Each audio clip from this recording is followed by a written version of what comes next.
Thank you. Just for those few of you who are here who don't know what my qualifications of this are, I was one of the 4 faculty. 1, 2, 3. Who was the 4th one? I can't remember. Huh? 4. Yes. Who said the UC Stanford merger was a stupid idea before it happened. And that's how we became experts in the budget. And that led me to be put on the Committee on Planning and Budget for UCSF, and then system-wide, and I chaired the Committee on Planning and Budget, I guess, 4 years ago. And I want to second everything you said except for one thing, and that is the legislature. The legislature is not the problem. The legislature is almost irrelevant. The real power and the real issue about the budget is the governor. And the prime directive at the Office of the President is do whatever it takes to keep the governor happy, and then blame the legislature.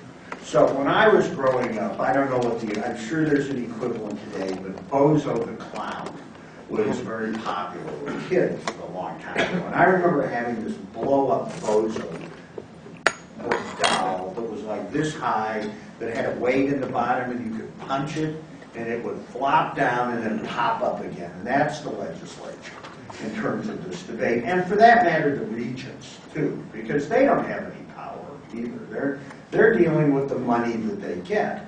And the reason that OP, the prime directive at OP is to keep the governor happy, is that the governor has a line item veto in California, and so even if they can get the legislature to give them what they want, if the governor doesn't like it, they figure the governor will blue pencil it. And so it means a line item veto. And so no matter what the governor wants, when it's a Republican governor, they hate the unions. When it's a Democratic governor, they're nicer to the unions. Whatever the governor wants, they give them. And the president's office goes up to Sacramento, and they sort of cut the best deal they think they can get out of the Department of Finance, and then they defend it in the legislature. And when we've gone up, Bob Meister, me, some others, and met with the legislature, and to talk about these issues and talk to them about all the problems that you see, they kind of look at you like you got off a spaceship from Mars. I don't know, because they say, well, OP tells us everything's fine. Because you see, in fact, the fee increases you're talking about, except for this last one, were actually all programmed. And they are, in fact, predictable. And because when Schwarzenegger became governor, Schwarzenegger is moderate on a few issues. He's moderate on the environment, he's moderate on abortion, there's probably a couple of other things. But on fiscal issues, he is at the extreme right wing of the Republican Party. He is a big Milton Friedman free market ideologue. And when he came in, I was vice chair of budget that year, system-wide. And according to the vice president for budget at UC, Diana Ardwin, the governor's director of finance, said, we don't understand why the state is providing any money for higher education. If you get a college degree, you make more money, and so you should be willing to just pay for the college degree. We don't think it's a public good. And that is the philosophical position which has driven the Schwarzenegger administration. Now, what UC then did was they negotiated something with the governor called the Compact on Higher Education. This is not a fantasy of like left-wing paranoids. It's on the web. It's a public document. If you can go onto the UCOP website and read it. And the university had these compacts, these deals with governors going back a very long time to try to make things predictable. And the 10% annual fee increases are written into the compact, along with language saying they can be bigger than that if necessary.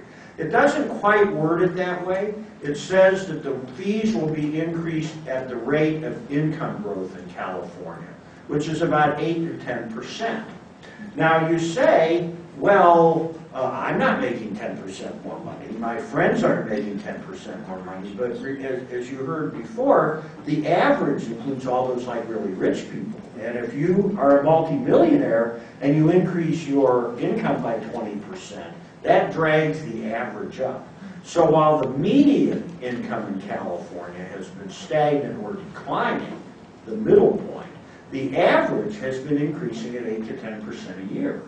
And so the university is committed to raise fees, and also Cal State at least the rate of average income growth. The other thing, though, and the even more radical thing in the compact, and this was something that had never been done before, is the university committed itself to seeking private sources to pay its core operating expenses.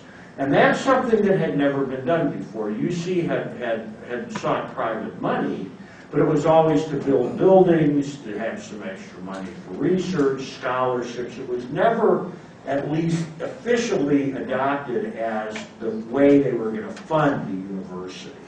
And Bob Dines, our thankfully former president, had this fantasy that UC could be funded by partnerships with business, by gifts, by philanthropy, and the problem is there's two problems with that.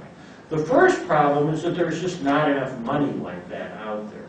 In the compact, Bob Dines agreed to about a $1.5 or $2 billion cut in the university's core budget. Now, you often hear UC has a $20 billion budget, and $1 or $2 billion is 5 to 10%. It doesn't sound like that much.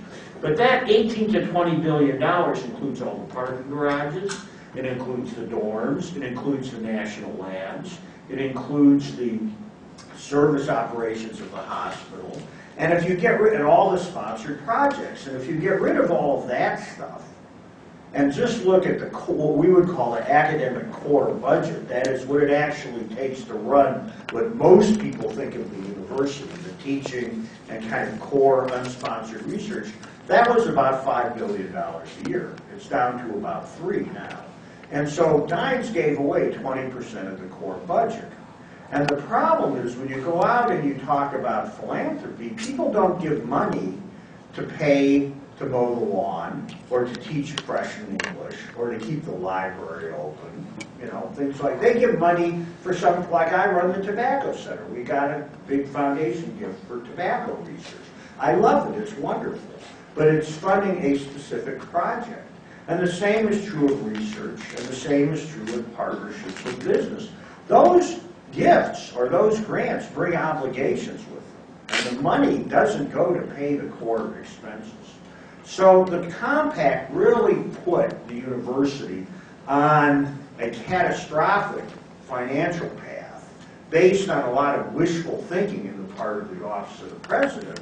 And then we had the economic downturn, which made it even worse.